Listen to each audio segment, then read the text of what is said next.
All right, welcome. We are here with episode 14 of the Critical Failures Curse of Strahd ReVamped campaign. We are excited to be back after a week or so off.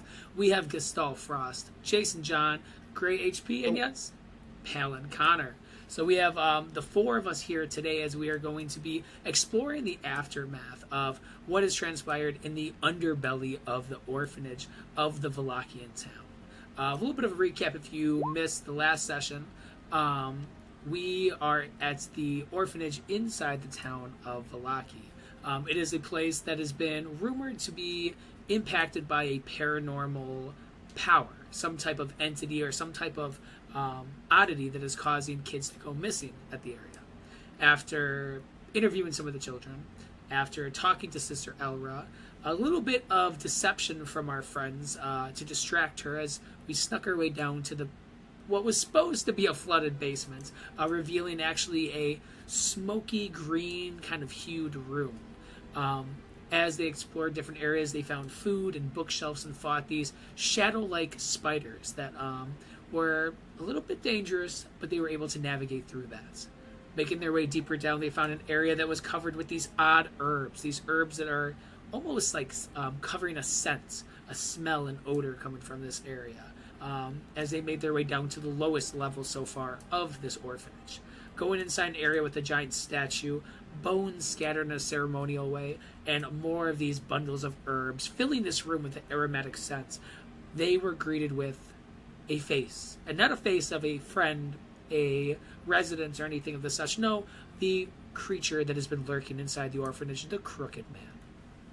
Fighting this creature along with some of these ghoulish kind of henchmen that kind of uprooted out of the ground, they were able to kill this creature in a puff of smoke. Now, for the party inside this room right now, we have Palin, we have Gestalt, we have Jason, and we also have Gray as well at this moment. For all of you guys, the four of you, what do you guys do at this moment in time as we switch over to this area right now? What do we do?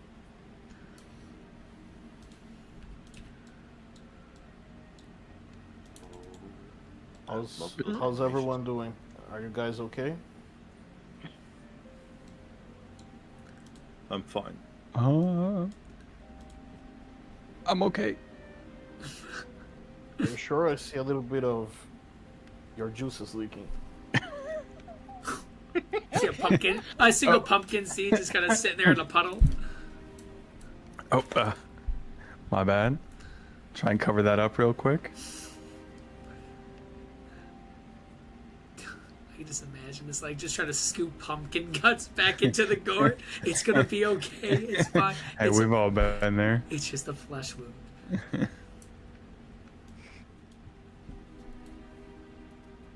Can going or should we take a short rest? How do we think about it? Like, if we rest a little bit, is the hag gonna have time to escape? Assuming the hag is even here. I do believe the sister said that the hag would come and go. But it was the entity here, the Crooked Man. That was our only opposition. Oh, don't forget about the rich assholes who made the deal. They are also our opposition. If they are as rich, then they may be as powerful. So they would require tact in order to handle them. Oh, under my blade, I'm pretty sure they bleed all the same.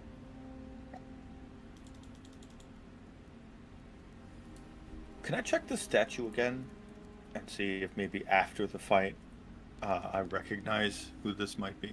Yeah. Feel free to give me a religion check or a history check. And then as you're doing so, for Gray, what are you up to at this time? I wandered down the hall to take a look around. I'm seeing that this absolute weeb is writing in Japanese down here. You see that there are some what looks to be parchment paper that have odd symbols and images that are over there, as well as several different quill pens, different ink vials, and you also see what looks to be some pieces of paper that have been tattered and ripped up. That's what you see in that location at this time. I'd like to just gather all the papers. I'm gonna give it to someone a little more inclined to know about this type of thing than myself. As you gather up some of these papers at this time, we'll quickly switch back over to Gestalt. Going back to that roll that you just did, an 18 on that religion check. Great stuff. First roll of the day. We love it. Looking at the statue up and down, and getting closer in proximity, you can tell that this looks to be a familiar image to some in the St. Andrew Church. You can see similar kind of designs and markings. Some of the chiseled kind of details on the robe have the same symbols that you have seen. However, there is one other thing that you notice, and once you see the face, this is probably why you may not have recognized it earlier. You can see it's been defaced. You can see that there's paint smeared, blood splattered, different symbols in what looks to be wards and also types of religious type of symbols that are kind of scattering across the cheeks and down the chest of this. Some of them is writing as well that looks to be mocking what looks to be this religious figure.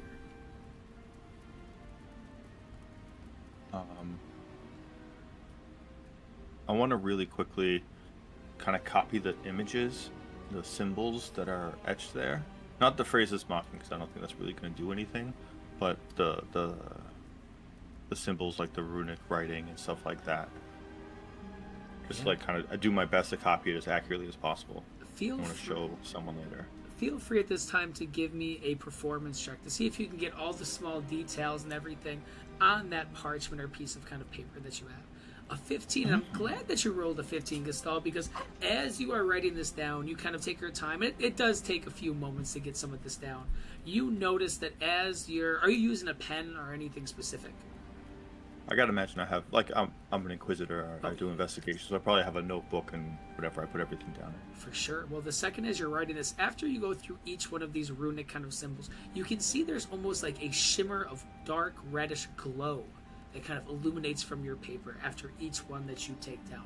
Nothing besides that happens, but you can feel the arcane energy, a almost evil and daunting sensation that you get as you begin to take your time to obviously kind of copy these images down and these runic symbols. All right. Now, at this time for Gray, you're over there grabbing some of the papers, but you see more inside this room than just that. There's no bed inside here. You can see what looks to be a rolled out, very fancy, fine quality rug that is kind of placed out there. And you can see that there's symbols on this rug. You can see that there's a dark, almost similar to like an oceanic blue color and a golden trim. In addition to that, you see that there's a dresser that's in the northern section of this area with open drawers, and you can get a smell of a must that kind of hits and fumes out of there. As you can see that there's melted candles on top, but also with your passive, a peeking board, a bit of what looks to be wood that is peeking just over the top of this dresser. This dresser is very big, it's almost to the ceiling, but with your passive you can see it kind of poking out a little bit. That's what you see at this time. After I've gathered all the papers, I've got them all nice and neat, I do want to reach up there and grab that thing. Just to make sure I cover all my bases. For sure. As you go over and kind of grab this board at this time, as you take it off of the top of the dresser, you can see that this board is made of ancient oak wood. You can see that it has collected a thick layer of dust, and it has been heavily used for its purpose. You can see the black outlines of it with the symbols of a sun and a moon. You can see that there are letters in common that are scattered across in kind of an arc kind of pattern. You also see numbers at the bottom. You can see that this is a spirit board. You can see images of different skulls. You can see that there's ghostly hands and bones that kind of look like they're almost swaying against the grains of the wood. And you can see thousands, if not more than that, infinite scratches going across all the different letters. And you do see what looks to be a missing section of a box where the eyepiece would be. But it is not there at this time. But that is what you see. Curious. So I'll grab that and then I'll start heading back up this way so that, you know, the professional monster hunter and inquisitor might have a better idea of what's going on. Oh, where the hell I like your tone, you went Gray. there. I'm just leaving it to the professionals. I don't know what you want from me.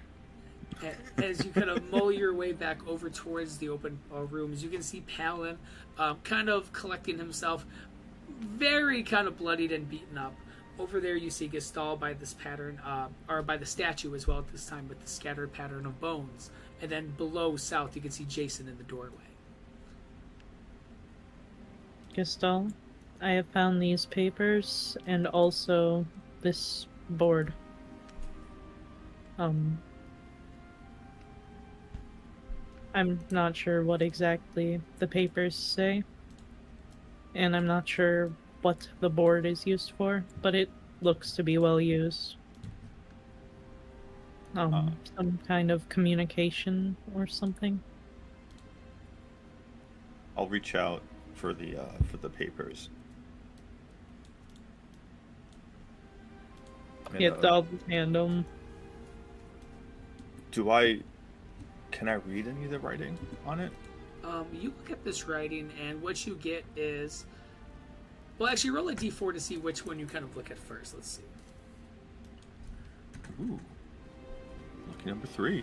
Interesting. So this is a pretty interesting document that you find at this time as you're looking to see, if there's anything of importance when it comes to the writing inside here. You get a decent amount. You can see that this is a letter that is folded and with a remnants of what looks to be some wax sealing. What you see is the following at this time. This should be posted on your screen now. You see this object, once you fold it, it's very hard to read at first because it is not typewritten. It is very choppy writing. But what it says is the following in a pretty quick kind of format is, to Sister Elra of Thornwood. Your continued devotion to the well-being of the fondlings in your care has not gone unnoticed.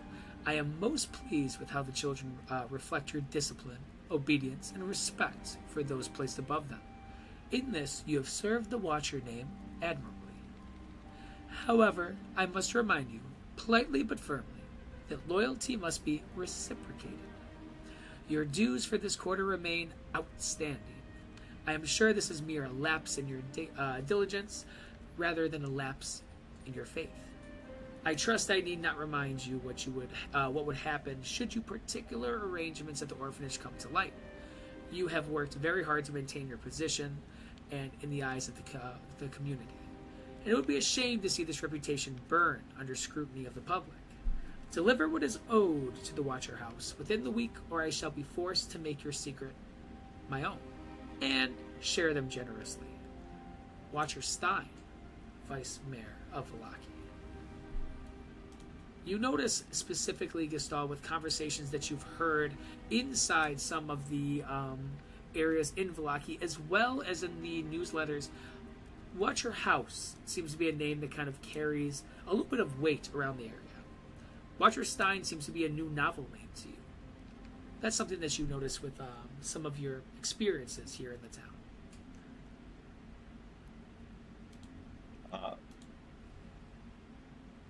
I would have shared that with the party, because that's not necessarily information they don't know already. But I would take note of the Watcher Stein fact. I might even pull out my notebook and write it down,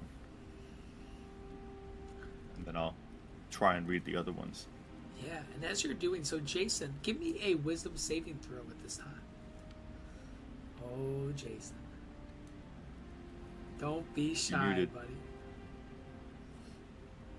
With a 13 on the wisdom on that one, you get the sensation of a burning feeling.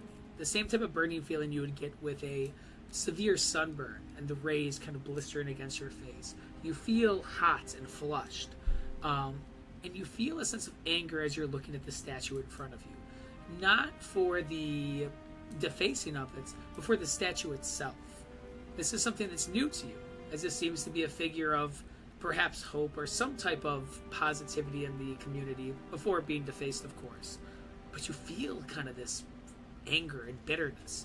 But you also feel a surge of power, almost like a wave flowing in your chest, rising and falling. Something that you notice at this time. He's just gonna walk away from the room. I look pleased about the facing of the statue. Go back to his little corner. As you go into the corner this time, the three of you inside this main kind of room. Anything you guys say or do at this moment? I want to look at the other letters if I could. For sure. The other papers. Yeah. As you begin to look at this, feel free to roll that D4 one more time for me. This one's... I already rolled it. Yeah, so that's okay. This one specifically is not one that you would find interesting. As you open it, you can see that this one looks to just be marks and scribbles of different pens across what looks to be the parchments. The only thing that does kind of catch your eye is the different types of ink. Some of them have this almost like oil slick kind of rainbow-esque color to it. Other ones, as you can see, have different kind of chunkiness, almost as if there's been something mashed or molded into that ink. And then one of them looks to be a bright dried reddish ink. Those are some things, almost as if somebody was using this to kind of test out pens and quills and things of such. But with that being the three, nothing of importance. Okay. Does any of it resemble the whatever ink might have been used on the statue? That's a very, very good insight. Feel free at this time to give me an insight check to see if we can try to make a connection with that. Okay. Insight. Whew! A nat 20. That is a beautiful thing. We love it. With a nat 20, my friend, at this time, it does look to be the same style ink indeed. In fact, you can tell just by some of the hues and some of the kind of shimmering that these inks have that they look to be almost completely identical. And seeing that, you can tell, yes, it is indeed the same ink. This looks to be older ink on the statue itself than the actual ink on the paper. That looks to have dried up for a while. So you can tell that was probably done first. In addition to that being a 21, you also feel with your fingers another paper that catches your eye. And since it's a 21, you're able to detect another piece in there that seems extremely interesting. This one is as follows. It looks to have been hidden under a pillow, as you can actually see wrinkles that have been kind of there, and you see what looks to be a small feather that kind of sticks out of it as well. It almost looks to be stuck to the actual parchment and wax. You can see that this maybe has been taken from some area of the house. And it says as follows. Dear Mother, I pray that this letter finds you safe in your little cottage near the woods, far from this cursed town and its wicked bargains. I write this with trembling hands and a heart full of shame. I have failed in my vows and endangered the very souls I was entrusted to guard. I thought I was doing what was right, taking the burden of Headmaster Ulrich, sparing the children from harsher masters, keeping Thornwood open by any means necessary. But in truth, I have only welcomed evil inside these halls, and the orphanage now echoes with whispers that are not of this world. The children, they're seeing things, Mother. Shadows move where they should not. Laughter comes from empty rooms. I fear a grave debt is soon to be collected, and that is my fault. Please, I beg you, speak with Father Mikhail at St. Andrew's and ask him to pray for my soul. I know I'm not worthy of forgiveness, but perhaps the Morning Lord will soften his gaze, especially speaking on my behalf. I'm terribly sorry, Mother. I wanted to protect them. Now I fear I have put them beside my pride. May the dawn take pity on me, your wretched daughter, Elra. You can tell by this as well that this looks to be almost ancient when it comes to the parchment. When your fingers touch it, it actually bends, and you can see this must have been shoved here for perhaps decades. I wouldn't assume that this is a new letter at all. Something that you notice at this time with a really nice nat 20. I never saw any other priests or clerics besides Father Ford Correct. when I was at the church, correct? Nobody but Father Ford is what you saw.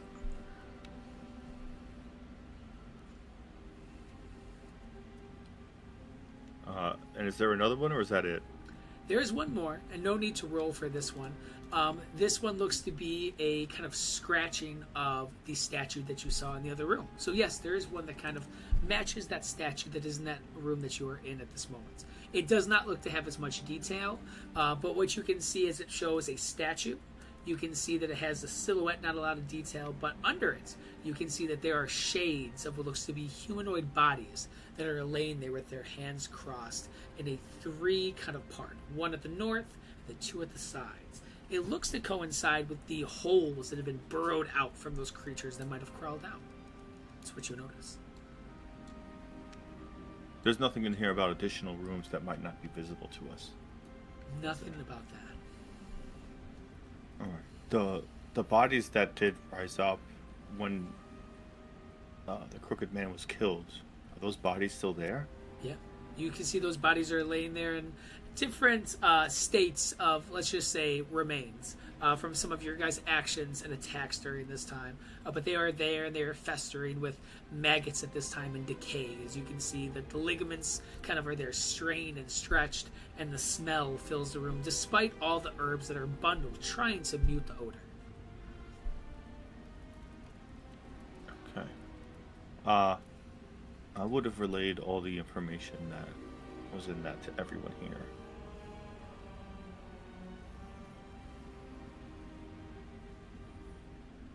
Just so everybody knows what I know now. Will we also be discussing the thing with Jason at some point? Whether it be now or later does not matter.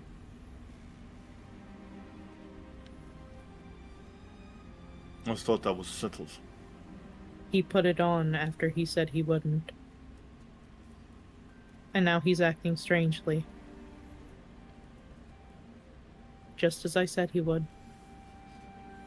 He has been no danger to us. Yet. I will not let my guard down around him.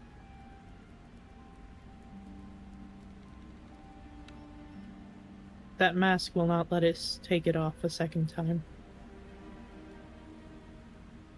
I only pray his soul hasn't been lost.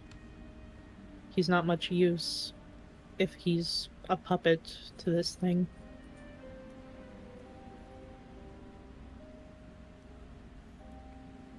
I'm gonna look at Palin when Grace says that. I kind of try and gauge what Palin's reaction would be. I know Palin's closer to Jason than I am. Yeah, I mean, he's voiced support in the past for Jason holding onto the mask and not destroying it. So he'd give a little pumpkin look to Gray when she says this. But nothing like dramatic.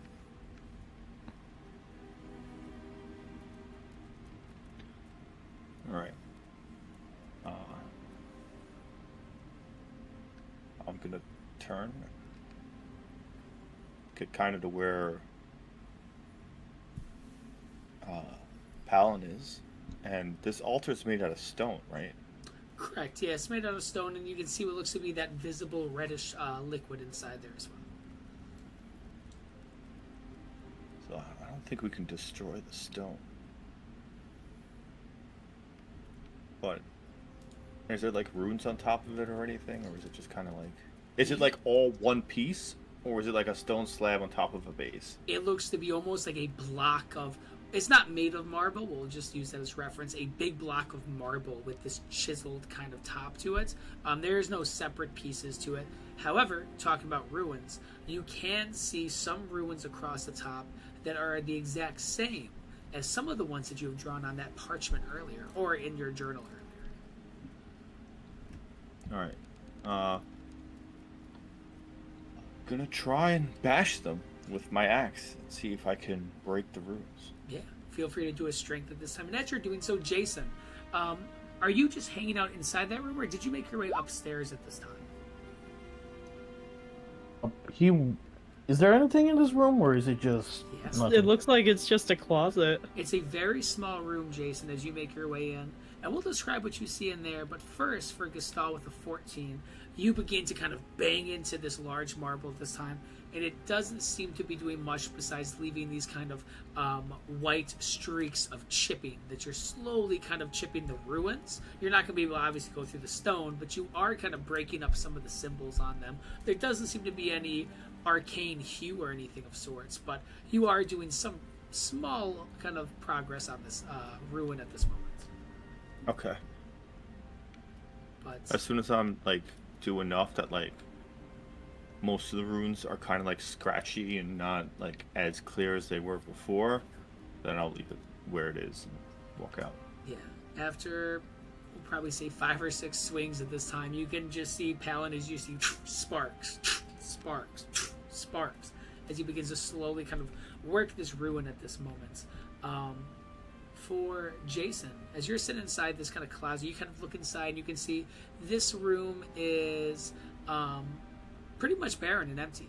You can see that the walls have this kind of very thin, kind of similar to wallpaper kind of design to it, that is just a grayish color.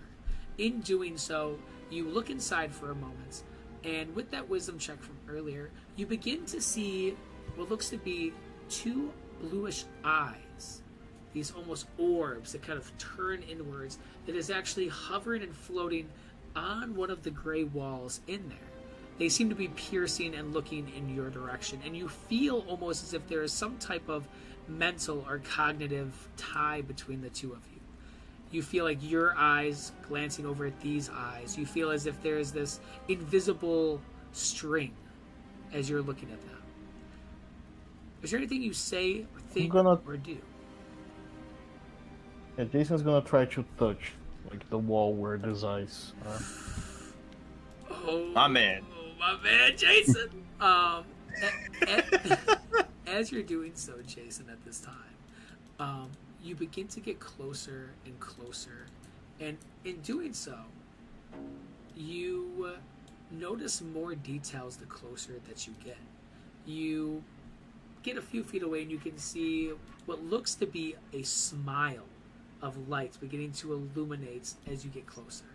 As your hand begins to get closer there as well to kind of reach out and touch it, you almost see this light hand that is visible as well. It looks to be humanoid. It has fingers, it has a palm, but instead of your typical 5, it looks to have 6 fingers. And they all kind of move in this sway pattern until your hands get close. The same feeling you get when like your arm is asleep is the same feeling that you have in your hand as you get closer, this static sensation. Is there anything you do? Do you pull away? Do you think anything? What do you do at this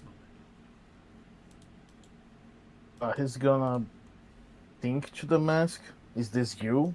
What is going on here? As you say this at this time, you hear a voice. This one doesn't seem to be coming from your head at this moment. My dear boy, you've made the pact of a lifetime. A deal is what you made. I am so proud of the warrior that you'll become for us. The slayer of good. The defender of the vile. You will have power that the strongest will die for, would sacrifice for. It is in your flesh now, Jason. You did good. I don't want you to slay good. I want you to slay monsters. I want to fight evil. Jason, evil is something that is subjective. We are slaying our evil. Me and you. You made the deal. I give you the power. And we have an eternity to enjoy our partnership. Thank you, Jason. I have waited what seemed to be centuries for flesh to touch upon mine. And not only have we done so, but we will spend many, many nights tearing apart the flesh of our enemies together. I can get behind tearing the flesh of our enemies, but I never accepted a deal. This was forced upon me. Oh, Do I have a say? do we have a say? I think that what we're going to say is that this is going to be a beautiful, beautiful relationship that we have. And don't think that I've forgotten about our deal, Jason, about the Count. I am more than excited to help you with that. Perhaps we can go one of these nights this week. Maybe have dinner or tea with him. And you can shove that blade through his chest. With my help, of course.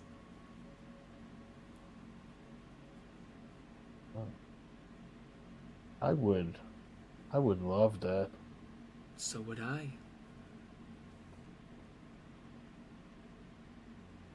But how much power are we talking? How much can you offer me? Well, Jason, I don't think that you need more power to fight somebody like Strahd himself. I feel that you have enough to put up a good fight and a chance on your own, but you want to make sure that he dies. You want to make sure that when the time is right and you're at the steps of Castle Ravenloft, your blade will be victorious. Our knight will be victorious. So there are some things I think that can help you. Some things that, if you do for me, will make you unstoppable. Jason, this world is dangerous. There are creatures that haunt the night and drain the living. We've seen it at the orphanage, and we see it across Barovia itself. I need you to collect something for me. And if you can do that, Jason, you'll get more power. That's what partnerships are for. It's killing creatures of the night? Absolutely. Do you have a name, or should I just keep calling you the Mask? The mask was a little bit of a label that I'm not the biggest fan of. You can call me Vorn. Very well, Born. At least for now, you have a partner. I think that's our partnership is going to be forever. I'm not worried about for now. And as you see this, you can actually see the lights begin to fade away, and you can see that connection feels like it statics out into a kind of dissolving state. However, you notice the wall in front of you has almost scorched into that wallpaper. The eyes, the smile, and the fingertips, all 6 of them, leaving this kind of burnt reminder of the deal that you made. That is what you see this time. He's gonna walk away from the room. You see Gray, Gastal, and Palin. So, people, what are we waiting for? I'll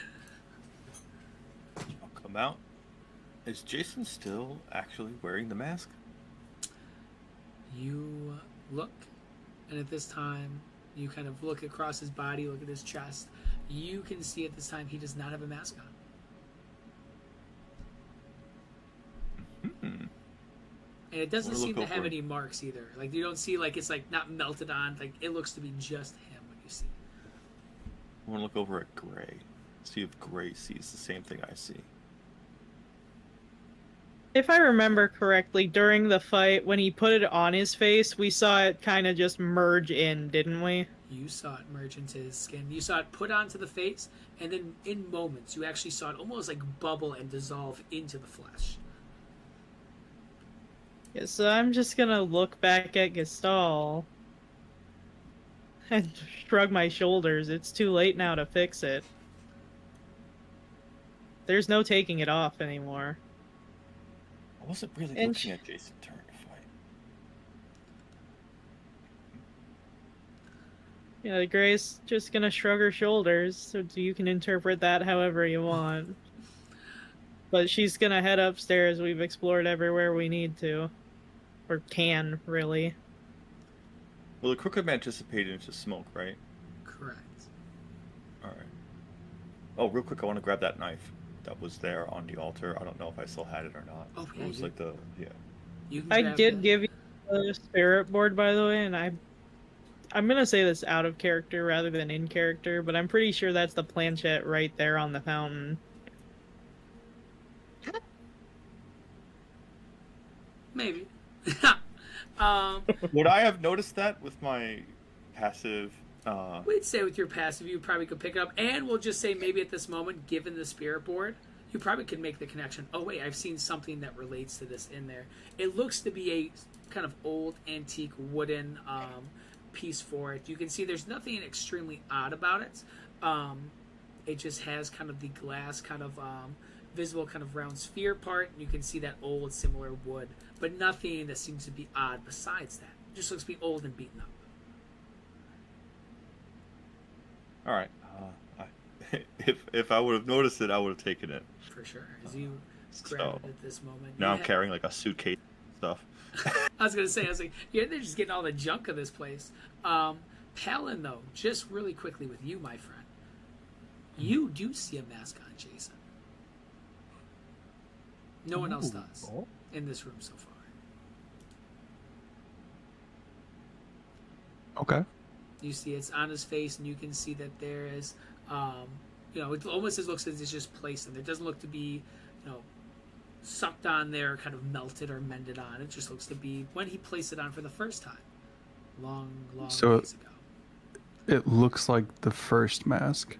Correct. Like he just placed it on for the first time. Okay.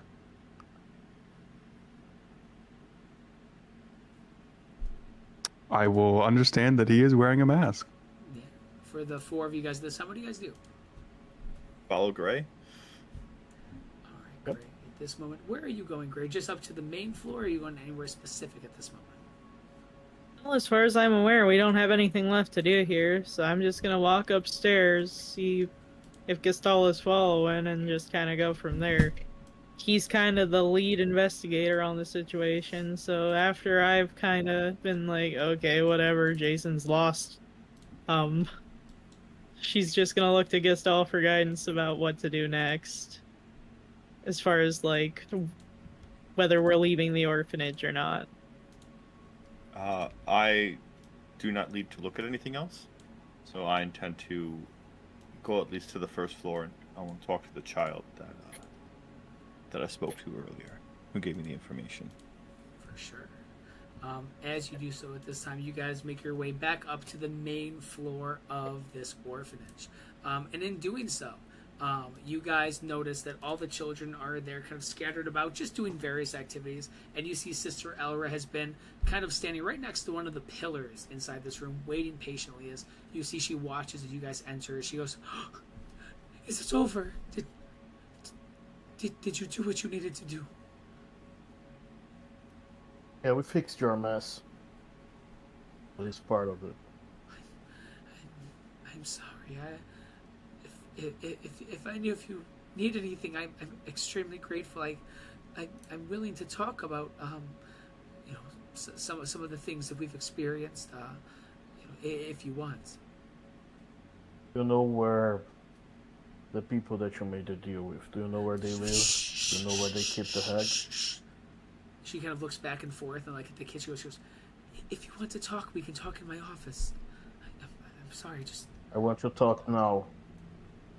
You can see she kind of glances over towards Gestalt, and everyone goes, I just don't think that in front of the children this is the place to have this type of conversation. I mean, you were willing to sacrifice their lives, but you are too afraid to speak in front of them now? You just see this little kid in the corner just go, "What?" I'm gonna grab my axe and I'm gonna slam it on the floor, and I'm gonna shout out to the children, "Everyone, to your rooms now!" Give me a intimidation with advantage at this moment, as you can see that they these kids are absolutely scared. Unless 19, it just makes sense, doesn't it? You just watch these kids instantly kind of just look and bolt in different directions, not frantically screaming, but with intent to move quick. as they begin to Right. kind of quickly screw. Yeah. Can I get the one that I spoke to earlier and point at him and wave him over to me real quickly You were looking before at. they all kind of run away? I believe that was Yeah, him. Marley. Yeah. Yeah, Marley. Do you let all the other kids run away at this time, or just grab? All the other ones go. All the other ones go. As this happens, you can see he kind of runs at this moment by you. Do you speak to him? Do you grab like his clothing? What do you do at this moment? I'm gonna kneel so like I'm eye level to him, and I'm going to tell him the crooked man is gone. But you are not totally safe yet. But at least for now, you'll be able to sleep, and they will not go after you. We will finish this soon.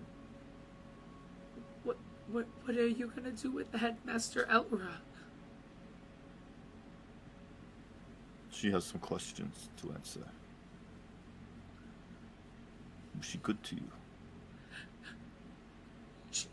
You can see that he kind of looks over and looks back. And goes, she was nice, not nice to me. She never like yelled unless we did something bad. But she just was strict at nighttime.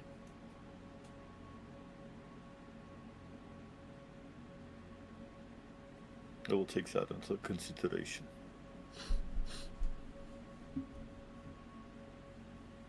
Now go. You must talk to her privately. But you will be able to sleep safely. At least for tonight. And your friends. They were avenged. Because you were strong enough to trust. I'm gonna get up and kind of shoo him away.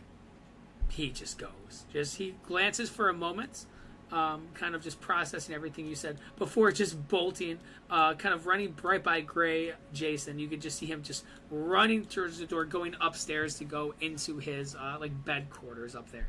You can see she is alone inside this area at this time. Nobody else is in sight in this main room at this time, as she kind of stands there and kind of looks at the emptiness of the orphanage hall at this time. She goes, that's one way to do it, I guess. He was saying, Jason.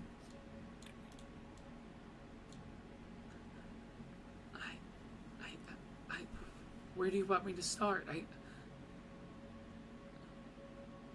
Tell me where they live. What do you mean they? The noblemen. People we'll meet to deal with. That's a family that you don't want to mess with. They have, as you can see. Did I ask for your opinion? I just asked you to tell me their location. As this happens, give me a wisdom saving throw at this time, Jason.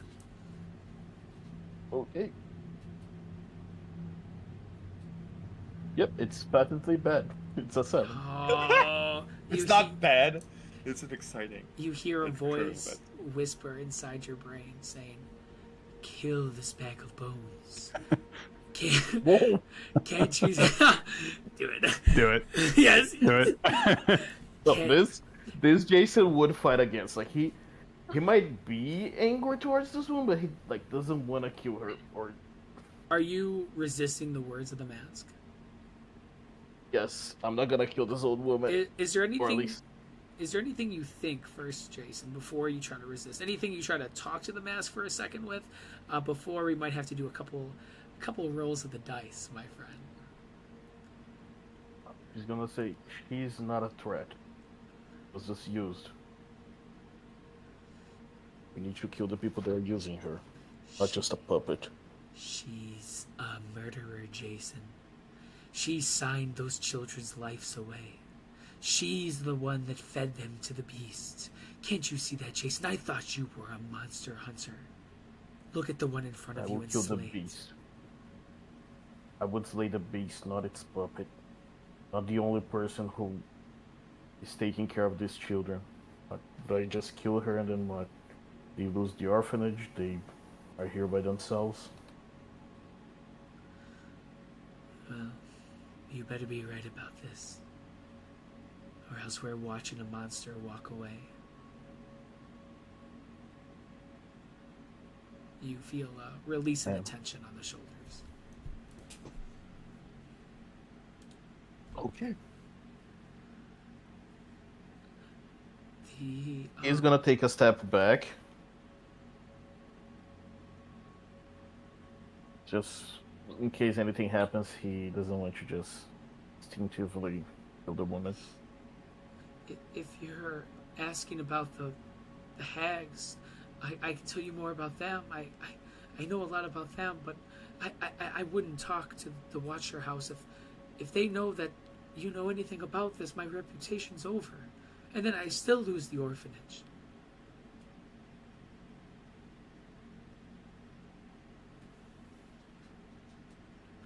I'm just worried that you're gonna go over there and say something, and then I lose all of this because of it. That's what I've been fighting for 21 years almost. Tell us where the hag is. Of course I can tell you that the windmill. It's only a couple hours away. It is on the road, basically going south towards the village of Barovia. It's not far, but I've overheard from the hag that lived downstairs that is a location that she also frequents. And How often do the hags come here?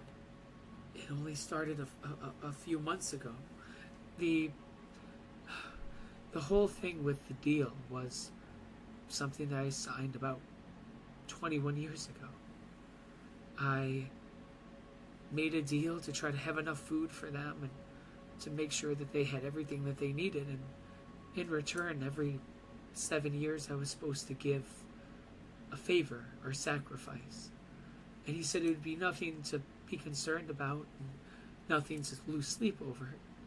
The first year it was I had to sacrifice space for him to hide his, I guess you can call it, ingredients. It was baking materials, sugars and flour, sweets, chocolates. I didn't think much of it. It just took the entire downstairs. And then it was his books that he brought down, and other things. But then 7 years ago, he asked for something more. He asked for a lock of all of the children's hair, each one of them. And I put them in vials, and I gave that to him, thinking that maybe he needed it for some type of potion or project or something. And then there was a physical sacrifice, and that was, and she's got to pause it for a second.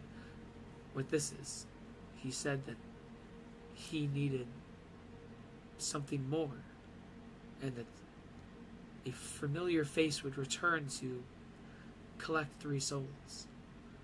And I dismissed it. I thought that he was just trying to mock the deal that we had, but I heard voices downstairs one night, and it was the hag. She was down there, and she told me that no matter how hard I tried, that those 3 children would die. And I even considered trying to stab her with a letter opener, but the next morning she was gone, and she left the crooked man to do all of her work. And that's why I've been locking them upstairs. That's why I've been trying to keep them in safe places, because I knew that the next deal was them. But that's breaking the deal, because that's what I wanted to protect the whole time. You can see at this time Jason begins to clench his fist so hard that you can actually see from some of the cuts and some of the wounds, physical blood begins to actually stream across his skin at this moment.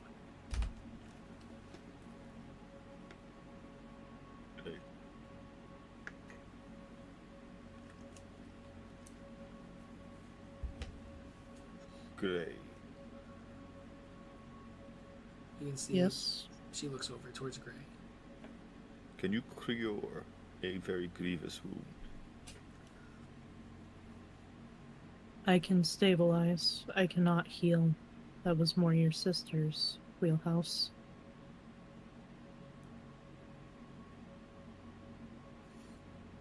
Sister Elora. Yes. you are guilty of endangering the lives of the children you were sworn to protect. I don't understand. I did everything to protect them. They just said that it would be small promises. I never agreed to them actually being harmed. I never would agree if they just told me that.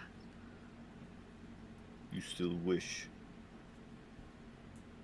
to protect them. Of course. One of the children has stood up for you, saying you are good to them.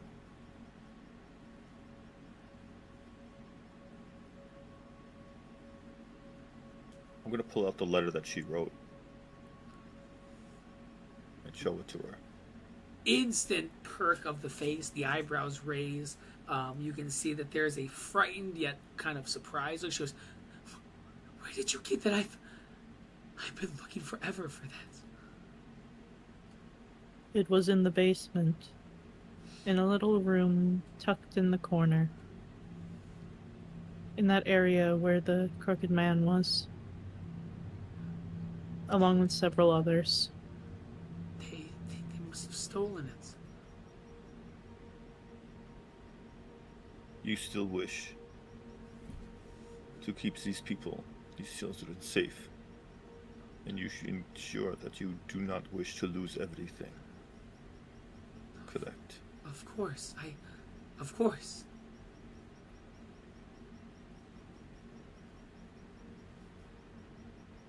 Since there is something we must do. First, you must be punished, for you are guilty. Second, you must survive, so you can keep your promise to protect these children.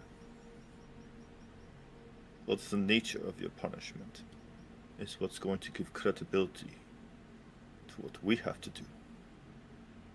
To stop the monsters, to stop that family, without jeopardizing you or the children.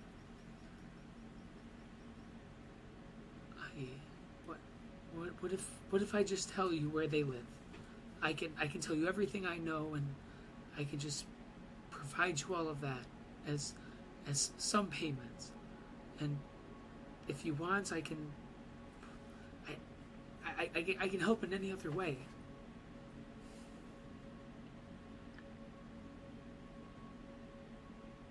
The instant we leave here, the instant we go after them,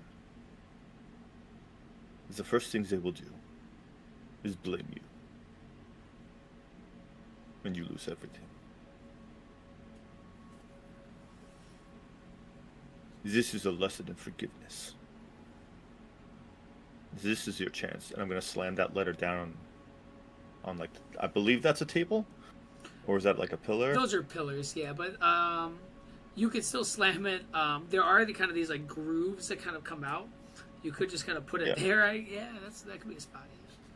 I'll slam it there, and I'll say,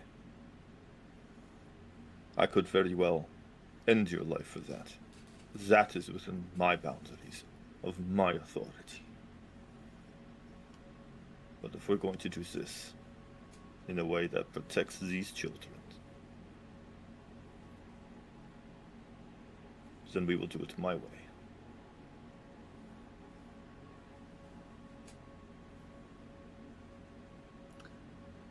You see, she kind of glances over towards Gray, Jason, and over towards Pal, and goes, I'll do anything that all of you want. Just what is it that I need to do to prove that I'm still worthy to take care of these kids?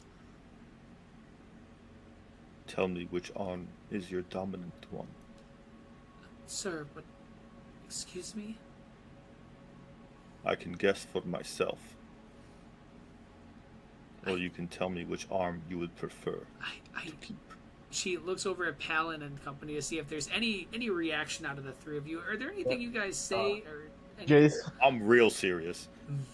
Jason will very likely, like, he's not going to try and do this, in a threatening way or in a fighting way. He's in a very gently gonna put his hand on Gestal's shoulder. Be like, hey, look, I agree, this woman should be punished. But also she's an old woman, alone, taking care of all these children. I don't think chopping off her limbs is gonna fix anything. When I talk to the noble people, when I find this was their house, and I tell them that I am searching for somebody, and I tell them that I am not searching for them, but I am searching for something else, and I can say, I tore it from this woman. They will believe she is loyal. They will believe their secret is safe. Any other action, and they will see her as a liar, and as someone who has deceived them, and the children suffer more. I can't work without my arms, though. I do so much laundry every day. I prepare the food for them, and you see she kind of looks over at Palin and goes, without that, I can't do my job. I don't even think you should have this job. He's Oh. letting you off easy. Palin from the top rope. Perhaps You'll have another. Perhaps something less necessary than. Ear. An ear? Yes, but And what if you chop off my ear? No.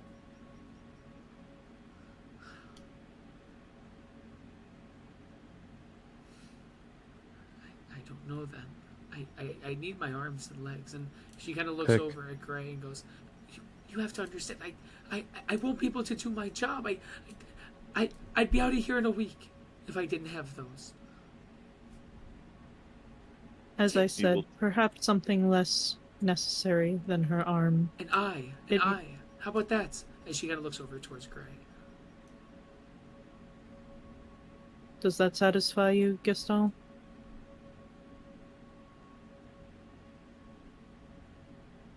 She's gonna take a deep breath. Fine. That'll do. He's gonna look over to Jason. Ooh. Grab the popcorn. folks. I cannot do that. I cannot swing a blade towards her direction. Not, no, at least I am not sure what would happen. Imagine that. Get him, Gray! I'm gonna hold out my hand and ask for her glasses. You can see she slowly takes them off, kind of shaking, and she kind of glances over, takes one kind of last look around a little bit, and slowly hands them to you. And in doing so, Jason, you hear that voice, not pulling you in any direction, but it slowly kind of grows back into your consciousness as it goes, Jason, this is our chance to do it then. Why don't we show this lady with our blade what vengeance and justice is? I told you no. If this should be a partnership, then both voices need to be heard. We are not hurting this woman. You're making me mad. I'll let this one slide. But next time, maybe I'll have to hold on to the reins. As you hear the voice slowly fades away. Okay, got it. I'm going to take out that dagger that I grabbed off the table, and I'm going to very methodically jab it into the eye that I think might be the least healthy one. as you pierce into the fatty kind of flesh of this eye, she lets out a yelp and scream that kind of doesn't alarm like people outside, but it's one where she's trying to keep it quiet for the residents of the orphanage, but it is still extremely painful at this moment as she drops to her knees, and in doing so, with Palin, Gray, and Jason, for the three of you, what are our thoughts for you guys? Any internal thoughts that you guys have, or anything you guys say or do at this moment? Seeing this lady for the next several seconds have her eye gouged and pierced at this moment. I'm Jason's just. gonna. Oh, sorry. You go ahead. Oh, please go ahead. Please go ahead. You know, Gray's just watching, seeing if she's going to have to stabilize her, simultaneously giving Jason the biggest side eye right now. Like, she's not relaxing around you anymore. Hashtag Jason That's did nothing fair. wrong. Yeah. So far, I I, haven't. I saw that mask get absorbed into you. It's over. It's over for Jason. It is a flesh wound. I'm gonna try and pocket the eye. Oh. With like a cloth or something. Or a Wishy. handkerchief. She falls to the ground curled up as there is a small, not deadly, but visible pool of blood coming from her eye as she is shaking violently and sobbing at this time. The voice echoes against the stone kind of framework of this hall and kind of bounces around as her voice wails in the ears at this moment. Palin, anything you say or do at this time, or thoughts? Yeah, I'll toss her a cloth strip. As this cloth strip just flops onto her body at this moment. She instantly kind of grabs it and kind of begins to shove it against her sockets where her eye used to lie. At this moment, for all four of you guys, she's not getting up anytime soon right now. What do you guys do? I'm gonna Jason look too. is gonna think to the mask and ask if it is happier now to see the woman in pain. How do you feel, Jason? Oh, justice was served. I just feel that we wounded the monster, letting it walk on its own. I wish that we could finish the job, but this will suffice for now. As long as we kill the beast, as you said. That hag must die, Jason. I'm on your side with this one. I feel that we can gain power from her that we can use against the counts. Perfect. But once we are in the castle, my priority is saving my mother. After she is saved, we kill Strahd. I would love to meet her, Jason. I think that's going to be quite a reunion. And I'll have front row seats for the rest of eternity.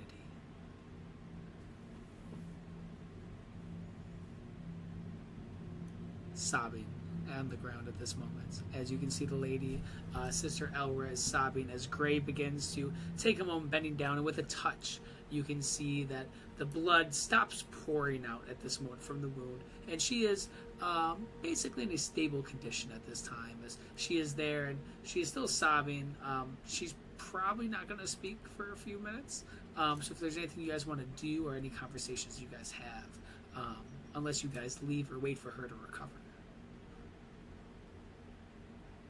I'll wait till Gray if Gray signals letting us know that He'll give a little nod.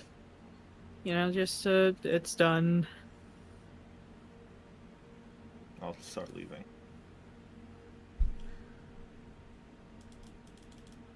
Remember to keep the socket clean. Okay. And she is just falling on the ground. At this moment, as the four of you guys begin to leave. Anything else you guys do inside the tavern before we make our way, or not tavern, sorry, outside of the orphanage, before you guys make your guys way back into the main town of Valaki? It's locked. I'm locked in. Let me out. Somebody said, Let me "You out. shall not pass." She's getting her revenge. You can't leave now. Going over to the ghost slavers over here, or the ghost slayers, whatever it is, and unlocking the door. By now, the charm person should have worn off, but this poor man is stuck in his own carriage, and it makes me feel bad. You guys are so mean to that gentleman. God. For no You're reason, for the record. Oh yes. I agree with that statement indeed. As you approach the wagon, give me a T100 to see what type of state he's still he's alive. in at this moment. Yeah. He could be worse. We gave him snacks. No! We gave him snacks. Let's see that. Okay. You guys are so mean to this gentleman. At this moment, you can see that. Do you let him out of it at this time? Just to clarify. I'm just unlocking it and taking a step back to see if he like swings it open or does anything crazy like that, or if he's just gonna chill. You see, But there he is. as he pops out at this time, he kind of. What are you doing? Why would you do that? And you put some type of sorcery on me, some spell. I feel that my head it's. You are. All I did was calm you down. All I did was calm you down. We have dealt with the thing that was harming the children. See, it's you amateurs that go to places like this. There's things in this world you'll never fully understand. It's the beast of the night, the shadows, the monsters, and you have to let it to the professionals, and that's what I'm here for. You just took my whole thing, my pride. I apologize, sir. Well, did you get any evidence or anything like that I could at least put in the paper? Gaston, is there anything that you're willing to give him? We have nothing but our word. Oh, yeah, that's really Unfortunately, the creature dissipated into smoke. Oh yeah, disappeared in the smoke. Okay, yeah, that doesn't sell in the paper. That doesn't sell in the paper. I'm not gonna make my fort. You think I sit out here for? He kind of looks left and right to make sure there's no like residents. You think I sit out here for hours a day out here for fun? No, I'm trying to make a living, and if there's no evidence, I can't get any type of coin. Unless you want to pay me for my time out here, I feel like I wasted the better half of a week. That's on you for waiting a week. If you knew there was a monster there, you should have acted. You think I'm just gonna go in there and get my head ripped off? I've seen a guy get his entire skull impacted in by the paw of a creature that had a wolf face by the river. I watched the man's skull crack like a cantaloupe, a melon. A wolf Dude. face. Yeah, it's just, If you're this weak, then maybe you shouldn't be a monster hunter. It's a different profession. I collect evidence. I'm not here to solve people's problems. I'm here to bring something back to make. Enough about my career. No, enough. Yes, monster. I've seen them all, but the reason why I've been in this business so long is because I know how to avoid being killed by those creatures. Out here inside my carriage is safe. I have objects. I have small trinkets that I use to collect evidence with, and that's what I talk about in the paper. Sir, how long would you say you were out here? How many days? 6 days, maybe a full week, 7. Would you like 1 gold piece for each day that you spent out here? Done deal. But you have to tell people inside the town that I was the person who collected evidence on this to help you slay that whatever creature was in there. Can we at least do that?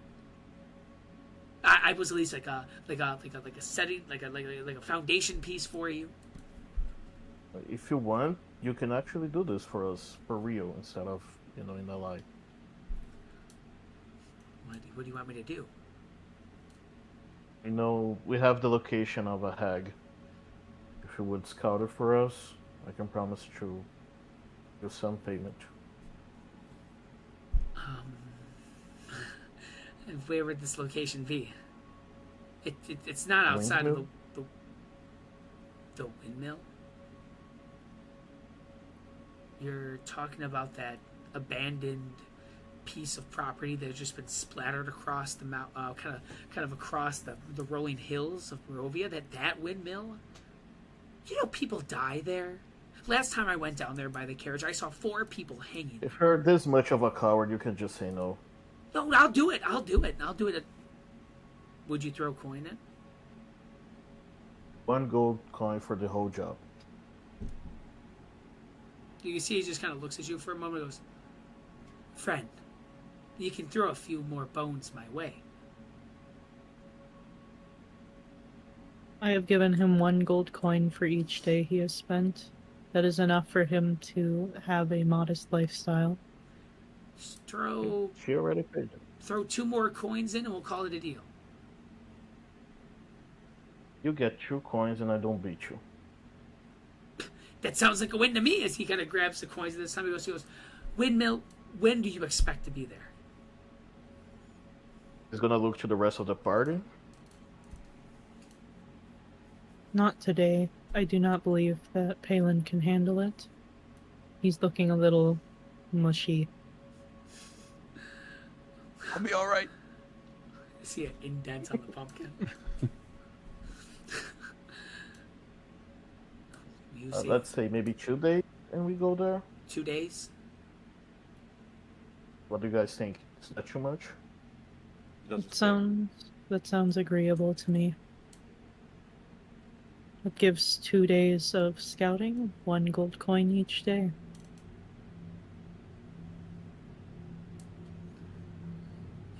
If that's the plan, I don't mind that at all. I can wait out there for 2 days. I'm not going to be out there tonight, though. There's no way on that. The blood moon's tonight. You know that, right? Indeed. We shall be returning to town shortly. Well, I can assure you that tomorrow I'll leave right after the blood moon, and I'm going to have a couple of drinks for tonight. Apologies for everything. Oh, it's We were belligerent. you know what, I did not wish for you to come to harm. it's quite all right. You paid me ample, and I'm very grateful for it. So, best I can do is return the favor. As he begins to kind of like dig into his bags at this time, and he pulls out what looks to just be like a puff of like lint, and he goes, "Oh, next time you see me, I'll have it for you. I have it in my other pair of pants. I do have an object that I think might interest you guys. I'll give it to you at the windmill." Thank you very much. If you die while doing the scouting for us, make sure you can leave some notes or something, just so we know what we're up against. I'll try the best I can. Hopefully that's not the case. But of course, I'll try to give you a heads up to not end up like however I do, I guess. Thank you. He gets towards the carriage, unless anybody wants to say anything else to him. He is going to begin to pull away at this time. I'm not. I got what I wanted. Gray is a master of diplomacy.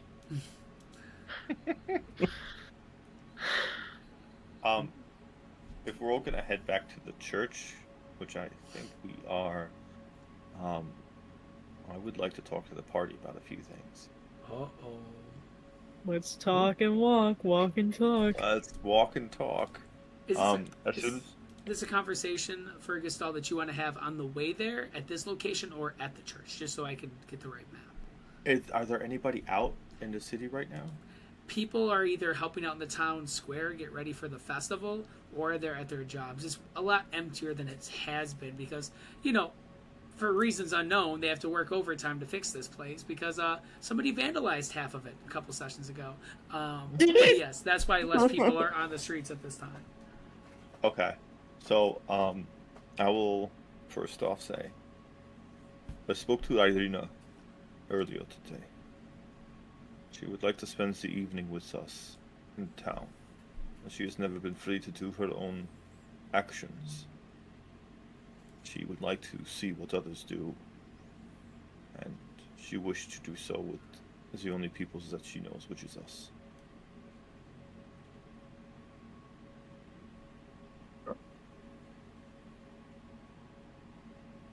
So that is all No up problem. to you. We have no problems hanging out with her. It'll be fun. Secondly, I have been hunting an organization called Lock and Key for some time. They happen to have their fingers in everything. When I speak to the nobility of this town, I will explain how my investigation in search of dismantling this organization called Lock and Key is what ultimately has brought me here. And considering they work with various evil entities, the disappearance of children and others falls quite under the jurisdiction, which is why I came here to the orphanage to investigate. And after I interrogated Mistress Eldra thoroughly, she had mentioned that some strangers had come up and been sneaking about, saying that they are here to repair the water damage, and they are the ones causing these children to vanish, or at least that is what she believes is true. I'm just gonna kind of look at them and kind of see if they're picking up what I'm putting down. Jason is not. The honesty's there. So, in order for us to act within authority to hunt certain people down and investigate certain things, this gives us that cover. This gives us that way that we can explain what happened, protect Mistress Elra, as she has been upholding her end of the bargain. We cover up everything, and we ensure we can keep our part of the bargain. She looks thoroughly interrogated, keeping her out of reprisatory actions. Do you understand? Understood. I think we do. Yep. Good. The only way to identify someone of Lock and Key is by a brand of two crossed keys, with two spokes on the end and a circle at the bottom. That is the only identifying marks that they all have. So, They're a secret organization with a pretty obvious mark. they tend to keep it hidden somewhere in Sabati, but yes. Just in case you are asked. So we all have the same answers.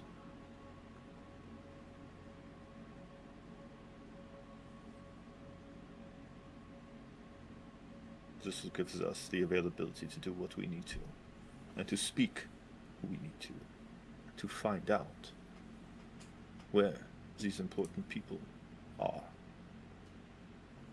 without condemning these children to worse fates than they've already suffered.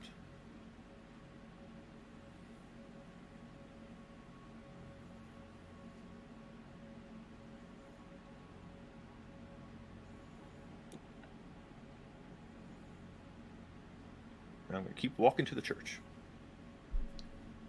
Alright. At this time, is there anything you guys discuss related to that with the secret society, or any other conversations that you guys have for Palin, Jason, and Gray as you guys are making your guys' way through the streets of Vallaki towards the church? Yes, Jason is going to bring up a subject to the party. Oh, okay. We love it. Yeah. No, it's not nothing that serious. Rats. I'm just excited to hear what's going on in your mind. I'm all about it, man. So, how long do you guys intend on staying here? Because well, we're planning to leave this town as soon as we can.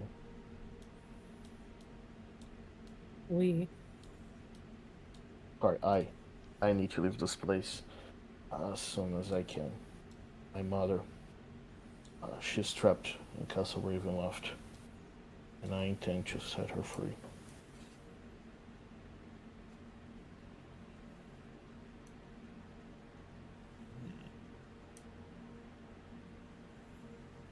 You intend to storm the castle and get her out?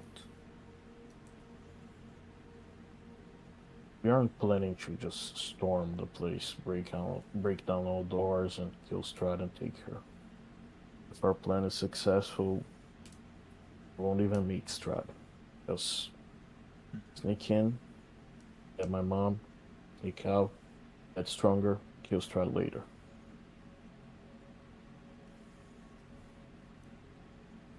How would you sneak in? Not to mention, how would you protect her afterwards? Presumably, he knows what's going on within his realm. He seems to have eyes and ears. My mother doesn't need protection. I don't know how Strahd was able to get her, but he's the fiercest monster hunter of the entire world. HT will have a way to ward him, or kill him outright, if she's freed and returned to full strength. As for sneaking in, I don't have anything yet, but I'll come up with something. Well, I would like to help you with this, but I think we need a solid plan before doing anything. I can understand the urgency in wanting to save your loved one, but to just sneak into the castle, we certainly would need a plan. I waited too long. I waited too long the last time, and I thought I had lost her. I'm not waiting anymore. As soon as I'll let you guys know, as soon as this is over, as soon as the investigation, as soon as we kill the nobles, we are leaving. Whether you guys are with us or not. What if Strahd was distracted? And my plan has a higher chance of success. My plan. Me and my sister are a noble family. It is customary for us to introduce ourselves when in another noble's land. By right, I do have to introduce myself to the nobles here. And as Strahd is the ruler of this land, respect and proper due diligence requires that I introduce myself to him. Not as a threat, but as someone in his lands of noble blood. That would be very helpful to our plan. Oh, yeah, we would appreciate it. But I will not be able to help you. So this would be up to you.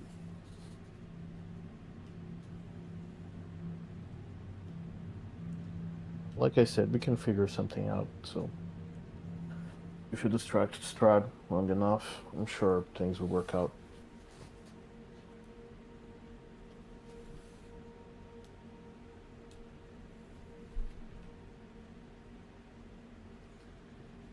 As you guys are traveling at this time, Jason, let's have you roll a D100 for us when we are traveling towards the church at this moment. Get ready for a 1. Here we go. Oh, 75. Oh! That's not bad. Good. Good. You begin to walk around and you bump into a familiar face. Somebody that's you guys have seen inside the town. Or I'm sorry, the village Hey! of Barovia. You see a face, looks and goes, "No way!" Is this one Linus or Kylar? This one is Kylar. As you can see, he kind of looks over and goes, "No way! hello, as he kind of goes over and he kind of tries to embrace Jason with a huge hug. Do you allow that hug, Jason, at this time? No, he's gonna do the one arm keeping him away as he's trying to hug me. Oh, Like, so his arms are just floating, trying to get to me. I'm like, no. sorry, man. I'm just surprised to see familiar faces. What made you leave the village? It I'll be was honest, always the I have intention. no idea who you are. I believe I was the one who met them. I asked you about information regarding the Blood Moon. Where is the other one? Oh, he's in town, but no, I was at the village for a few days. They were talking about a lot of you, about some of the things that you guys have been. Well, I'm not gonna lie, some heroic things you guys have been doing. You guys helped bring, what's her name? Irina. Yeah. You guys brought Irina here, right? Yes. Oh, I'm surprised that the Count didn't swoop you up on the way over here. I'm here for the festivals for tomorrow. I'm excited to finally get to sell more of my. He kind of shows you his bag, and you can just see all these different furs that are kind of curly. He goes, a few more furs. So it's been good coin-wise. I've been having a good time since I got here. I've already made enough to get a couple rooms for the night, and I'm actually having a really good time. I hope I could say the same for all of you guys. I thought that you guys were with a few more faces. I saw you guys leave, but where's that? Was it I don't know what the word is for that. Your friend with the horse characteristics. No, He is he does his around. own thing. I see. Well, You will most likely see him by the inn. it's good to know that he's fine. What about I thought somebody else was with you guys. But I'm not sure. Well, if you need anything, I'll be at the inn getting a couple of drinks in me for tomorrow. I don't know if anyone told you, but I feel like the blood moon is going to be tonight. So I wouldn't leave Yes. the town at all. We were informed that that is the most likely scenario. Cool. Well, have you guys eaten today? Did you guys want any candy? He begins to kind of pull out of his bag like what looks to be an apple. You can see that there's a piece of kind of cured ham that kind of like flops off to the side. What looks Ham like- loaf? It looks, yeah, we'll call it a slice of ham loaf. That's visible. In his pocket. No, in the side I'll of his take a satchel. ham. In the side of his satchel, it's in the pocket of his satchel. It's completely different. It's the pocket ham. It's the pocket Yeah, ham. my bad. Pocket It's all ham. good. I'll take a pocket ham. Is it rum ham? Roll for rum ham? Yeah, rum ham. It's a thick spam like style, a thick spam like style kind of cured ham. You can see that he has an apple, and he also has what looks to be this very thin, almost parchment paper style bag full of these small taffies that are twisted in what looks to be other parchment paper. He offers you guys any of these to eat at this time, as he looks to be extremely friendly, and you could just tell that he's doing good financially right now. It was a good move to go back to the town, it looks like, for him. I'll take a pocket ham. It's my mother's recipe for the pocket ham. Awesome. That's So all. the pocket aspect on purpose. Do you guys take any other things from him, or do you guys say anything else before he begins to make his way back to the inn in the tavern at this time? It pleases me that you and your brother are doing well. Thank you. I hope you continue to have success. I hope so too. I mean, we're gonna have to go back out there and get some more furs soon. So, it's been very good. That Gray's gonna kind of give a nod and continue towards the church.